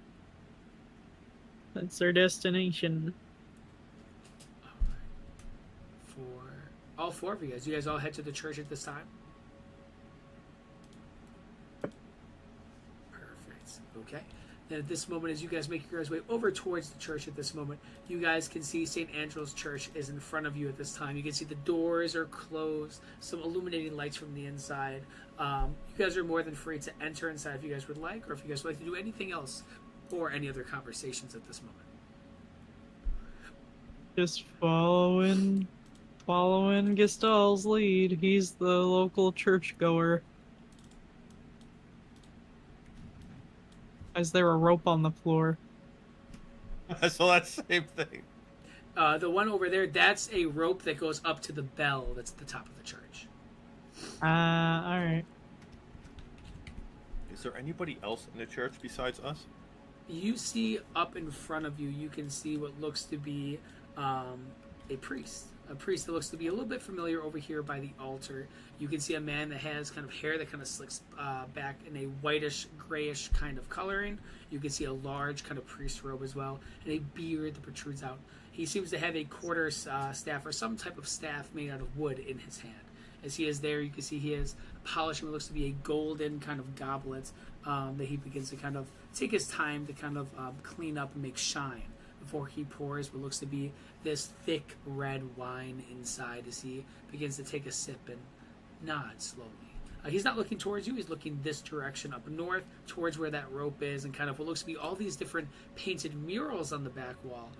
Gestal, because of your role earlier, they look to be the exact same type of murals that you saw as a statue inside the orphanage. But nobody else is in the church. It's just us and Father. Inside the main church, nobody is in there. Okay. Excuse me, Father Ford. Oh, yes.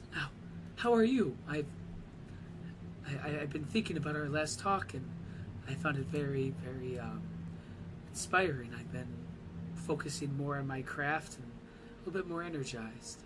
How can I help you? Well, it is good to see that I can inspire someone like you. But I wanted to introduce you to some of my compatriots and inform you that we took care of the orphanage. Well, I am ecstatic. I've been so worried about Sister Elra there and the children. For all of you, hello and welcome to St. Andrew's Church inside Vallaki. I am Father Ford, and I've been here practically my whole life. This is a place that I call home. It's a place where I find refuge and peace through the insanity that is out there inside the dangerous worlds of the lands of Barovia. My church is a home for you. Welcome. Can I do an insight check? For sure. After the last time, I don't blame you. 13. Nothing catches your eye in an odd way. So Jason is just me mugging this priest. He kind of looks over towards Gestal. They're a little bit quieter. Did I say something wrong? No, they are seasoned, so they do not trust easy. But that gentleman over there, with the red coat, is Jason. The one in the veil is gray. And the one that is unique is Alan. For Jason, I need a con save at this time. Oh. Please make it, please make it, please make it. Please make it, please make it, please make it. Yeah. Oh, You feel that's a 9. burning sensation across your skin, on your face specifically, as you feel the skin begin to fester, almost like a blister. At this time, you are going to take... Please don't drop, please don't drop, please don't drop. 4 points of, I guess we'll call it acid damage, as it begins to kind of fester and boil at this moment as you hear a voice whisper, "We need to leave this church now. It's going to get worse.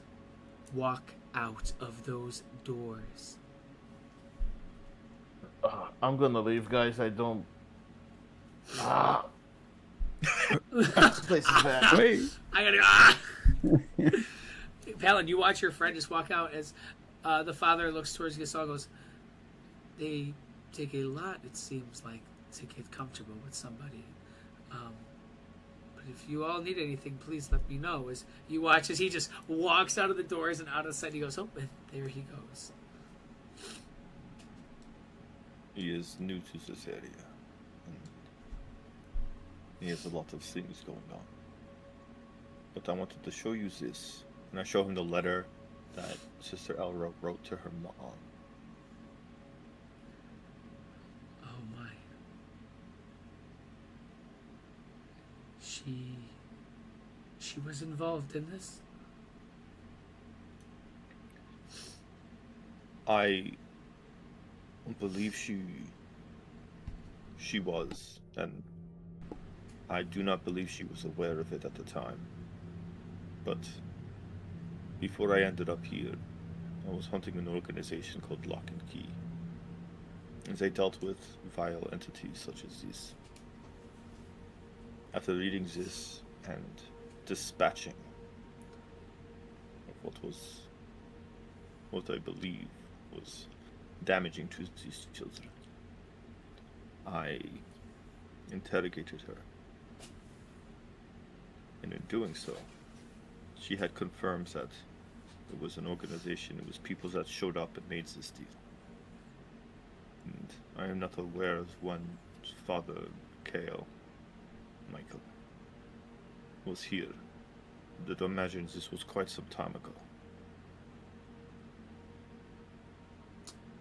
This is what they tend to do.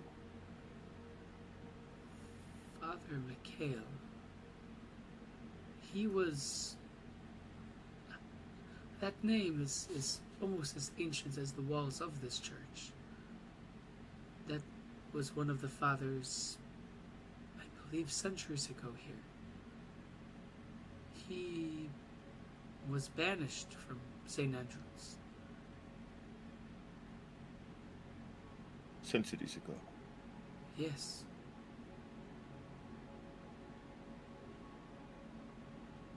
How old is the Mistress Eldra? I believe she's nearing about 200, 300 years old now. So then I guess that makes sense. But he was not somebody that was looked well upon the church, just to let you know. He's even saying the name inside these hallowed walls kind of send a shiver through the candle flames. Could he live till this day? He could. He was never executed as he was supposed to. The Baron at the time, from what the literature said, sentenced him to death. And they locked him inside a cell inside the Baron's personal estate. But when the moon finally disappeared and the sun rose, the sunlight showed that nobody was inside the cell anymore. Nobody knows where he's gone since, but he is officially banished from the Church of St. Andrew. But he is probably still out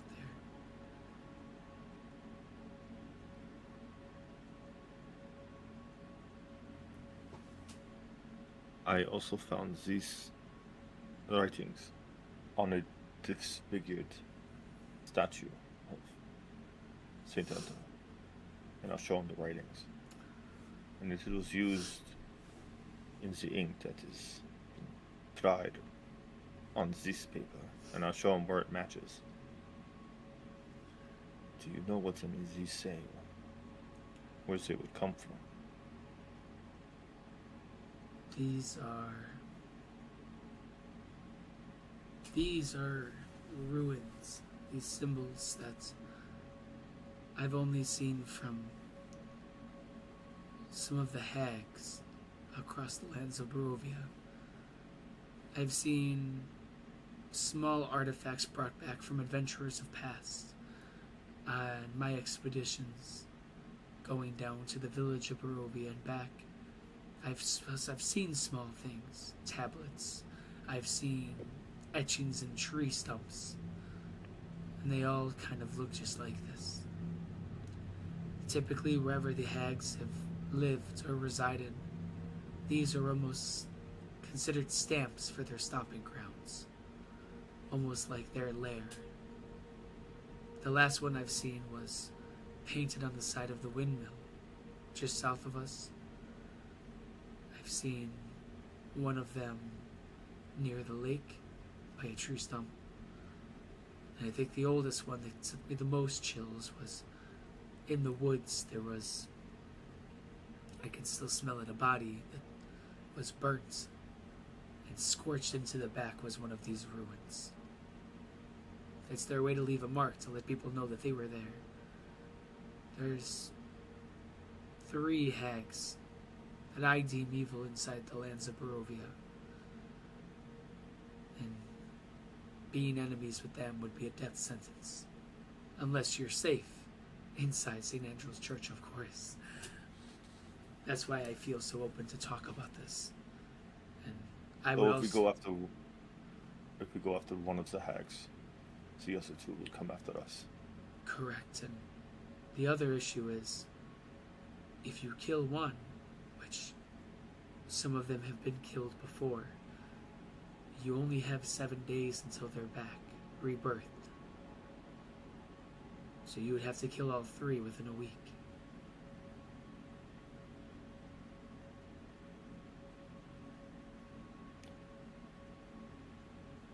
Do you have any advice or notes on how to kill some?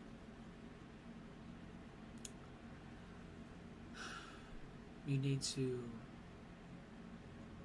outsmart them. Sometimes. Sometimes brute force isn't enough. Sometimes brute force is exactly what you need. All 3 of these hags have different personalities, drives, goals, and motives. Fighting them would not be easy, and I will be quite biased with you. I've enjoyed our conversations, and the last thing I would want to do is send you off to be slain by a creature like that. But it seems like your party and your friends, if I may call them that for you, seem to be able to handle their own. But I do worry that this might be something that might be too big of a bite for you to chew. At least without gathering research or waiting till the blood moon passes. For tonight, I believe, is the night of it. One of our compatriots, he is a centaur. He happens to be fond of doing research. Where could he find such things on hags and how to kill the monsters here? The library inside the town would help. If you're looking for anything specific besides that, you can see you gotta pause. There's an old wizard tower that is out west. There's a lot of information on creatures and dare I say maybe the hags themselves that's locked in there. It was some baddie and odd. On baddie, you say? Daddy with T's, not with D's. Nowhere near The double baddie. T, not the double D. An old monster hunter used to live inside that tower, and then one day went missing. That is where a lot of information might lie, but the legend says it is booby-trapped. There's small tricks and trinkets that one small step can send you 50 feet into a tree stump, impaled. Something else can turn you into a frog. It's not worth the risk. But that is some place I would recommend maybe looking or even observing from the outside. I just don't want anything bad to happen to any of you. It's nice to see new faces of some joy inside the town.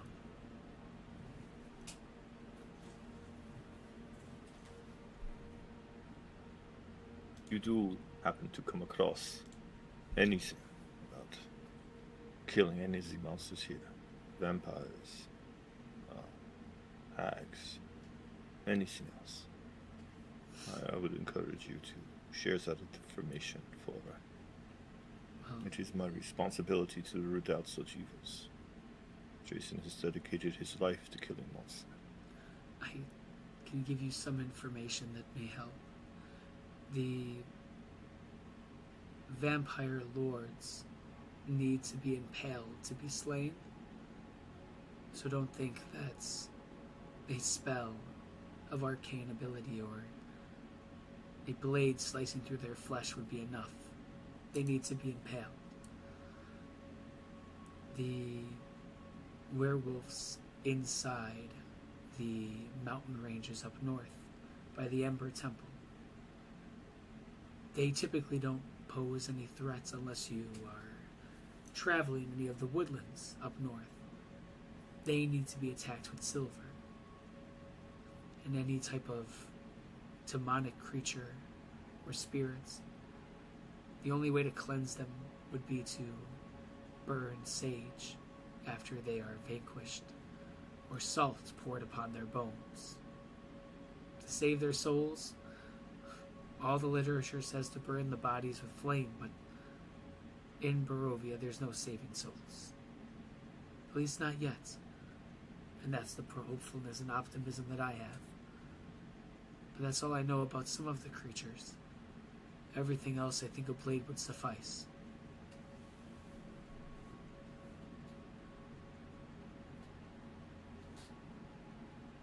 Thank you, Father. Thank you. For what it is worth, Mistress has shown that she knows she is guilty. And as it is right, as I am an Inquisitor of Tyr, for me to pass judgment, I have taken her eye. But you must understand, so gruesome. She carries guilt in her heart. She knows what she did was wrong. But now that she suffers the scar, she at least will be able to forgive herself. She'll believe she is doing some sort of penance. She'll make her stay vigilant. I know that is not the way of St. Andrew's Church, but it is the way of Tyr. Well, typically in our church we don't look for violence as a means of all solutions, but as you say, sometimes people have to face consequences for their actions. And he kind of like looks at the letter and goes, for something like this is pretty heavy stuff, to say the least. As long as everything is fine now and the children are safe, I don't care what happened inside that orphanage. I'm thankful for the assistance that you all gave, and that's what matters. I've seen way worse things happen inside this town that even the Baron wouldn't bat an eye at. The Baron. Meeting him is on my list. Well, I believe he's doing a speech at the Blue Water Inn tonight. No. He's going to the town square tonight to do a speech. And then I believe he is going to spend some time with the locals at the Blue Water Inn after, in preparation for the festival, of course, tomorrow. He wants to try to brighten the mood, as I guess people were pretty shocked by how he reacted to the vandalism.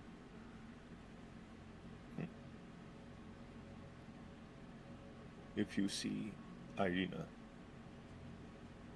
please invite her on our behalf to meet at the town square.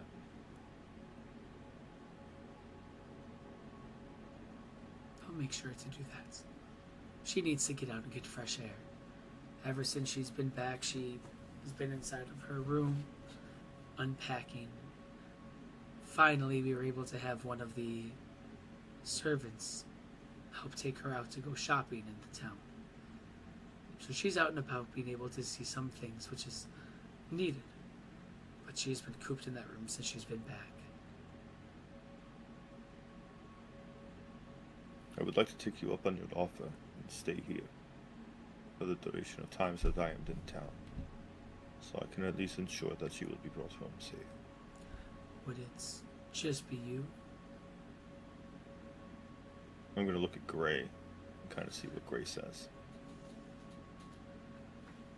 I would like to keep an eye on Jason.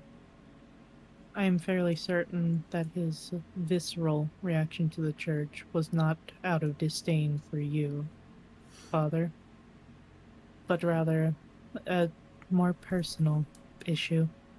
I can tell. One that Gestalt is aware of. One I have already voiced my opinion upon. I'd like to observe him closely. However, it is comforting to know that when the week that we have with the inn is up, there's potential for another safe haven. Oh yes, you. I appreciate the hospitality. Thank you. The church is free and available for you and your party to get rest and refuge. If you've needed a place to recoup and to strengthen your sanity, this would be where you'd want to be.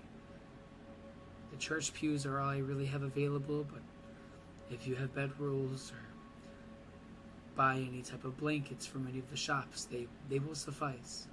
The only other bedrooms are my own, which I only have a small bed, and I also have the bedroom for Irina as well.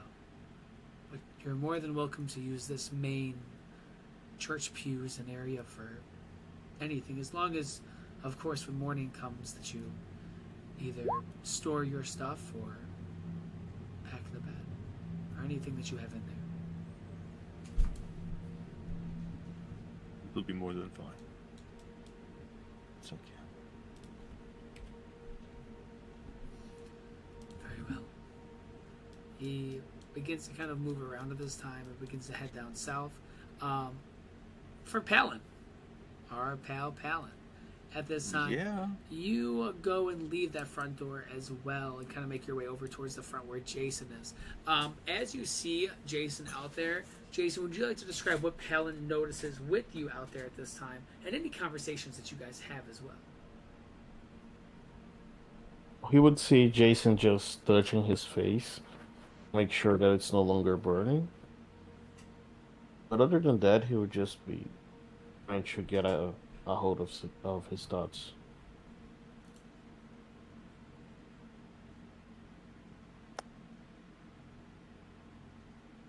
You doing all right there, Jason? You feeling we're okay? doing fine. Yep. You kind of ran out just then. You seem like something seemed to be bothering you a little bit. I know my history with priests and churches. Oh, for sure. I can understand that.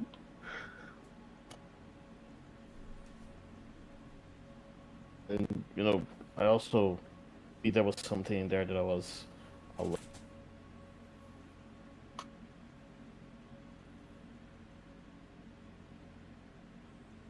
You said you But- needed something.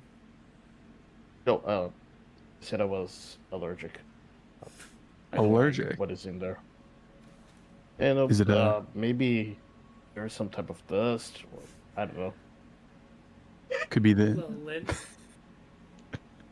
maybe the incense they were using. Yeah, Well, it must be a pretty strong allergy. It's quite a reaction. Are you sure you're doing all right? like I said, we're doing just fine.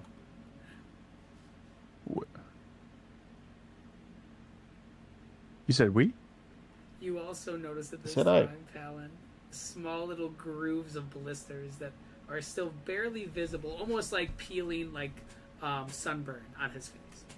But as you guys are still having this conversation, that's just something you also see. Am I still able to see that he has a mask on, or am I just seeing his face? At this moment, you don't see the mask on.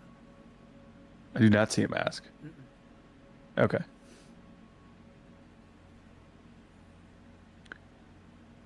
Well, yeah, it looks like your reaction here. You've got some sort of blisters or something. You know how allergies are. I'm sure you had them when you still, had a face. Oh, you say that? Do you say Yeah, that? you just said that. Oh my! These days, I do come across as a walking allergen. So yeah. But I'm not saying you We are the reason. You Oh. are, I mean, far from it. You are, a real sunshine. I'm saying the church. That was allergies. Like I'm saying, back when you could have allergies. Like, can you have allergy? Oh, Yeah. I still get the sniffles. So like, like, oh man, now I'm imagining a pumpkin sneezing.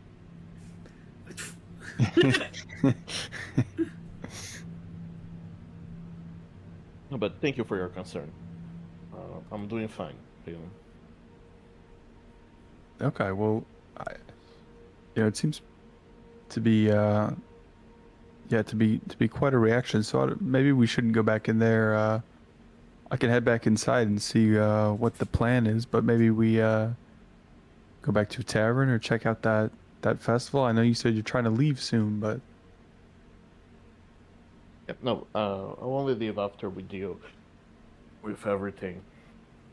I am not going back inside. I don't want my allergies to pick it up again. If you could ask the priest, like, what he knows about Castle Ravenloft, we would really appreciate it. okay. I'll ask him that. I'll see if he can tone down whatever smoke he's got going on in there, whatever sort of aroma. I'll see if he can use a little bit less. Great, thank you. Hey, Let no him know worries. that it's hurting people. That's hurting. Okay, yeah. it is hurting people. I'll head back inside. All right, as you head back inside at this time, for the party as a whole, what are you guys doing? What are you guys discussing at this moment?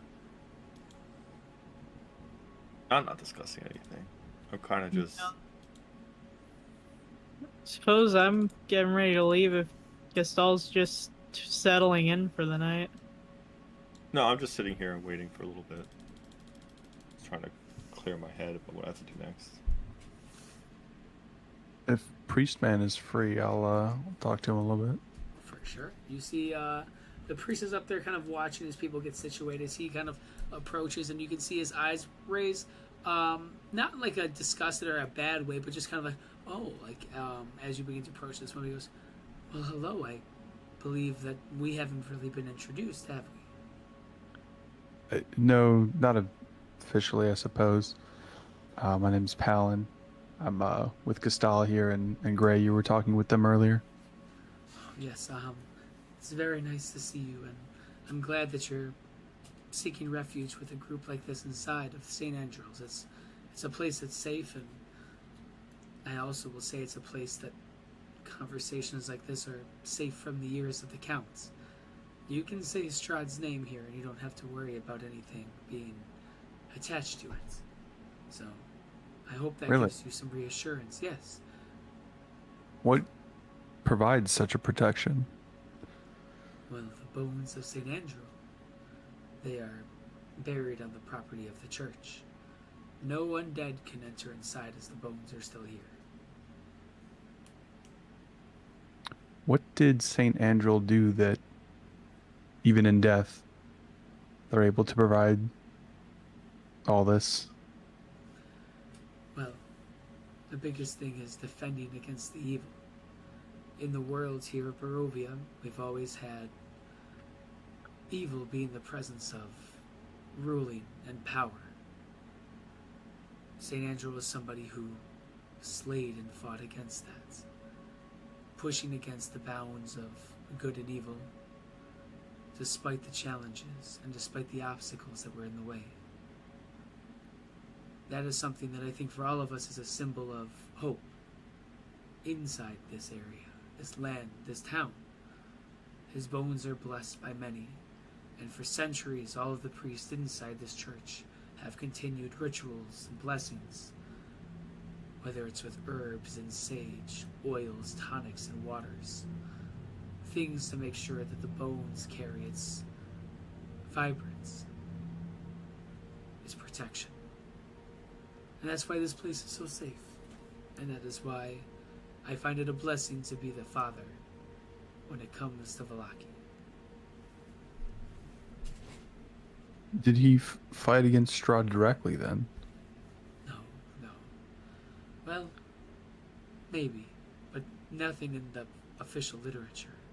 Nothing that was ever documented or recorded. But what I will say is, it just takes one person to destroy a book, rip apart the memories of somebody who's witnessed something of such, and those stories die with them. I tend to think that he did. That he did fight directly with Strahd? I tend to think so, but there's nothing official. What about the unofficial stuff? What does that say? It's just my belief that centuries ago, if not longer, St. Andrew himself, and you see how it kind of sounds like he goes, I shouldn't be spreading myths that may or may not be true, but No, please. I'm not looking to poke holes in your theory. Just hear your perspective. very well. Have you seen Castle Ravenloft on top of the hills? From afar?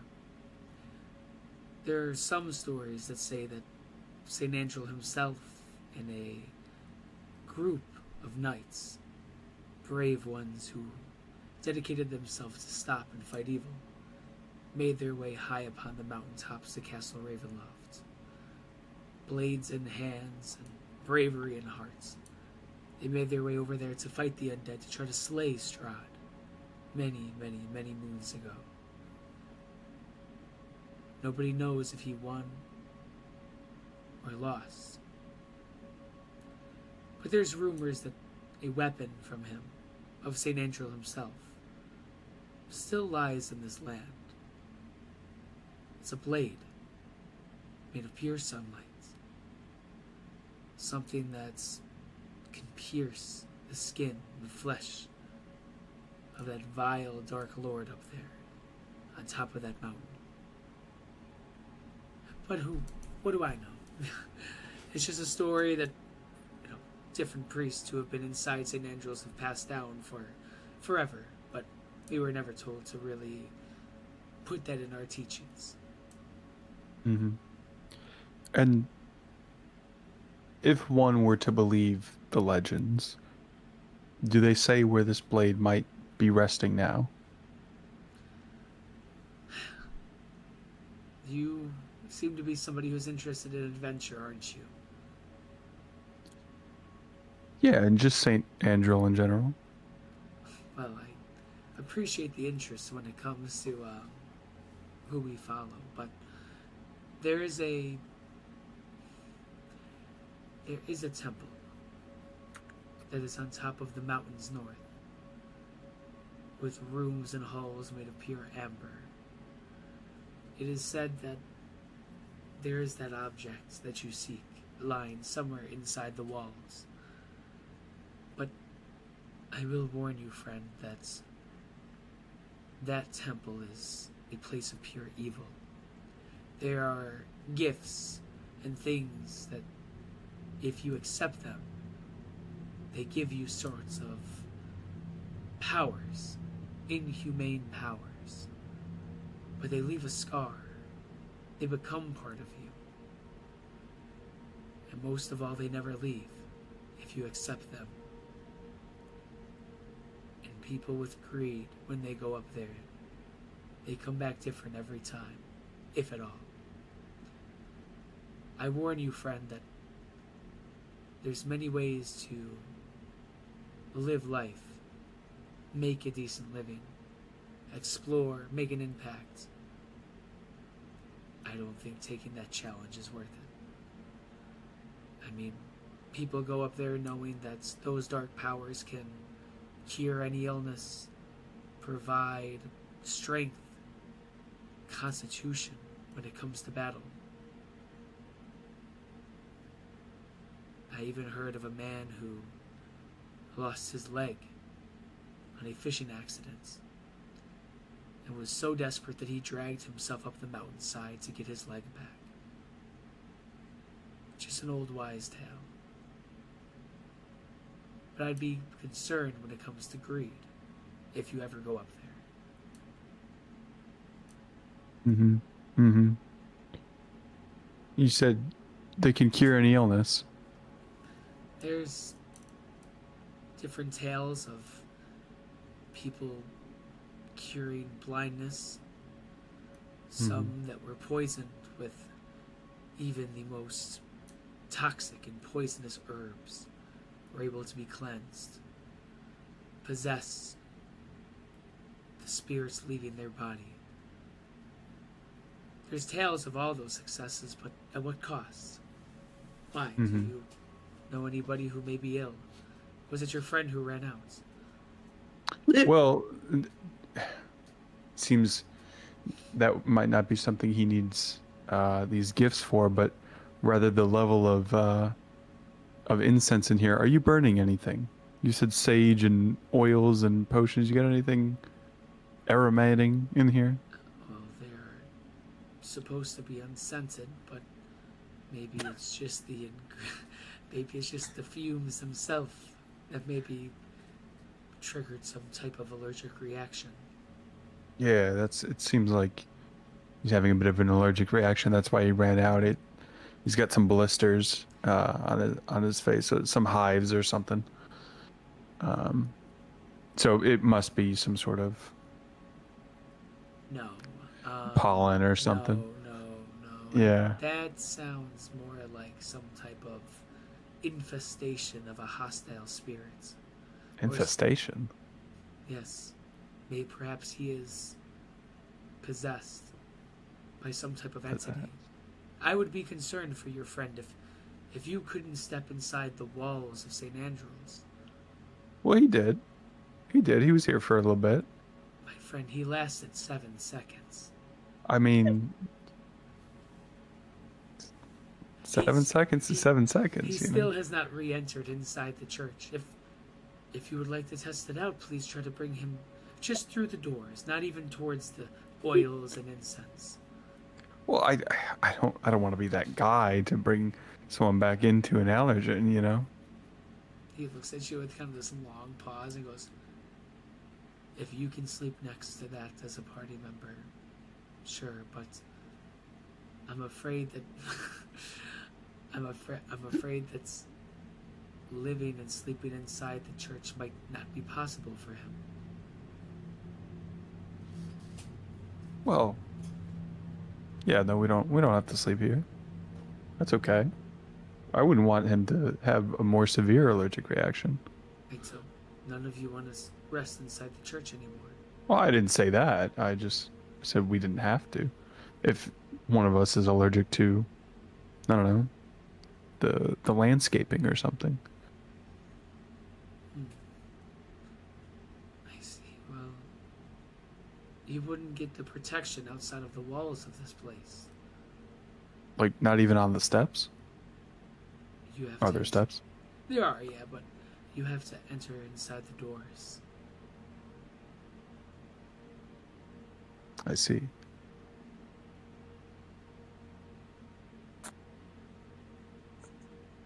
It is not for me to judge your friend or your group's ideas, but just be careful. And you see, he kind of pauses and looks up and down towards your face, seeing some of the wounds and everything, and he goes, "Were you always like this?"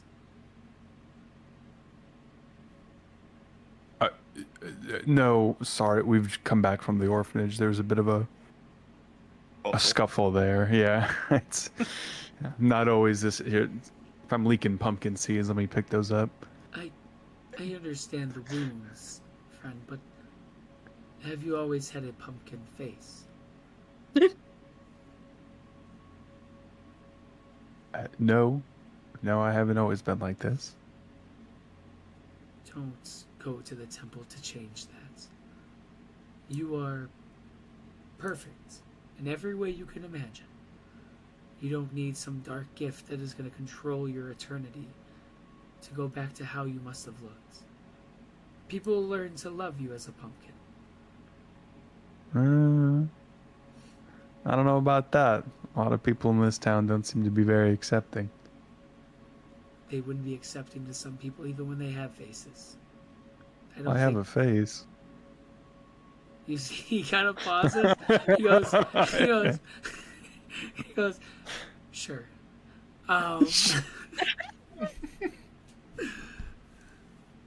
But please, can you promise me that you will not go back there? Or will not go up there at all in the first place? Well, could you tell me where it is more exactly so I know where not to go? Entering inside the Amber Temple is enough to have the influence on you. The gifts are scattered amongst the entire temple, and if that sword even existed, it would be somewhere in there, but that's even a legend in itself, let alone a location inside that we would know. Would you not want St. Andrew's blade returned to where he rests? If by chance we come across it. I would love that for the protection of ourselves and even for the defense against Strahd himself as well. But, my friend, I'm going to critically say again, you will die if you go up there and try to be noble and try to be good. And the only other outcome would be to fall into the greed and evil of the dark gifts. And in doing so, you sell your life.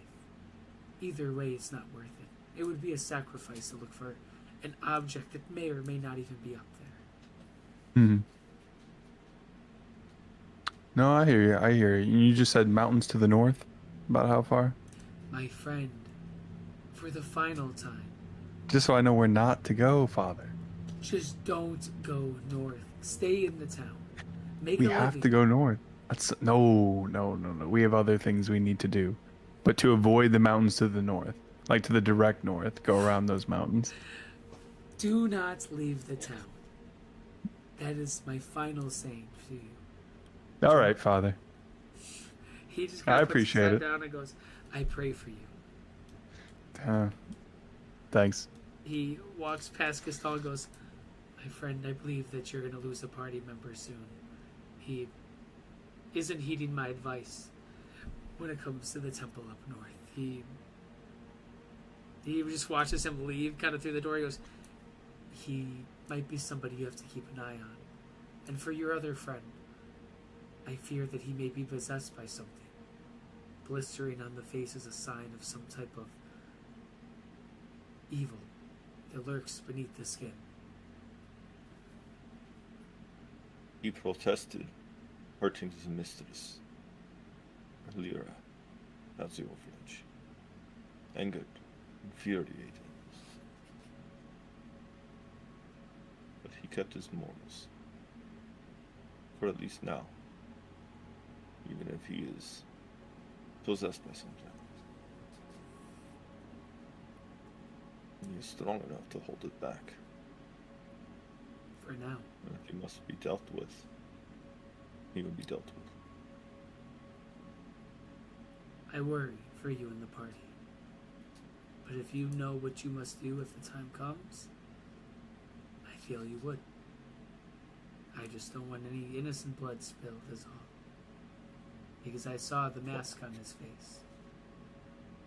Funny you should say that. Neither does he. Do you know this mask? Does it have meaning to you? It is a dark gift from the Emperor Temple. Have you gone up there? No. From what I overheard you talking to Palin about, there's nothing that I need there. I would stay away from there, especially with your friend. Bringing that mask up there towards that temple would just be shaking a beehive. But if we need to remove the mask,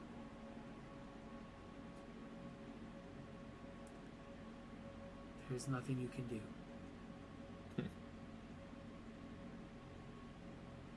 well, let us hope that Jason has the strength he believes he has. The only person I fear that could remove a mask like this, one of the dark powers, would be the Dark Lord himself. That would be the only way.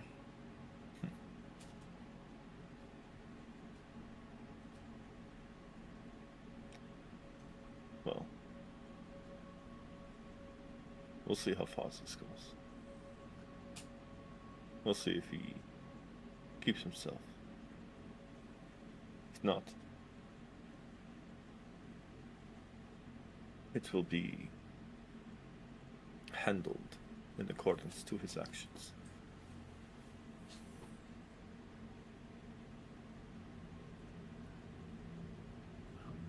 As you reflect on how to handle Jason if that time ever comes, we'll find out that time comes next week, as we will end today's session right there with the group finally making their way out of the orphanage, seeking vengeful justice and punishments for Sister Elra's deals that she has made in the past. We have made our way throughout the streets a little bit of the town of Valaki into St. Andrew's Church, and now we're digging deep, figuring out a little bit about each one of us and our background, our backstories, and our reasons to live. And we'll find out more next week as we continue this with the full squad. From all of us today, from Gustav, from Jason, from Gray, from Palin, we thank you so much each week for watching. Have a great rest of your week, and have a good one. See ya. Bye bye.